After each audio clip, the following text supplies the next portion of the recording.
Food riots, tax protests, strikes, high unemployment. All will characterize our economic future, according to our next guest. Yeah, the Trends President Research Center, Gerald Celente, Trends Research Institute, has accurately predicted a whole host of issues: economic collapse, the '89 stock market crash, the Starbucks boom, on and on and on. Your list of predictions has come true. Now you're predicting what you call Obamageddon. Gerald, take us through. What does this mean?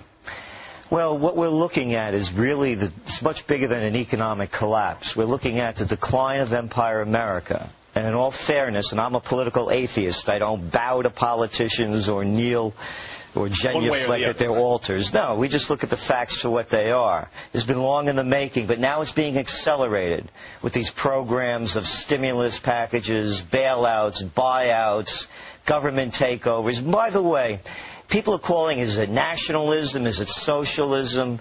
The merger of state and corporate powers, according to Mussolini, who knew a thing or two about it, is called fascism. So what we're doing is we're looking at the disintegration of the empire in terms of this used to be the entrepreneurial empire of the world, and now it's become a place for the too big to fails. The policies being put in place are not going to work. Look at the unemployment numbers as your poll is looking at.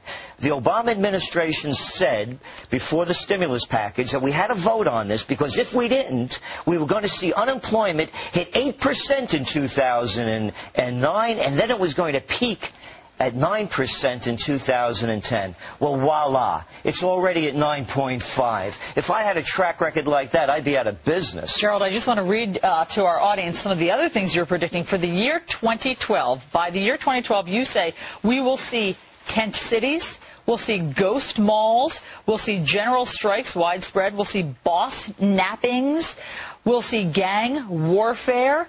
Your predictions, though you've been accurate in the past, as Clayton has said, it prompted the New York Times to say that your predictions are basically pessimism porn. Why is your outlook so much bleaker than anyone else's? Because they're selling optimism opium, confidence, hope. That's what they're selling. They're not selling reality. You know, there's the media world, the political world, and the real world. You look what's going on in the real world out there. Look at these tax protests. And again, this is something that we had forecast back when Bush was president. We said this was going to happen. This is just the beginning. History is being made. You know, I'm a Bronx boy by birth.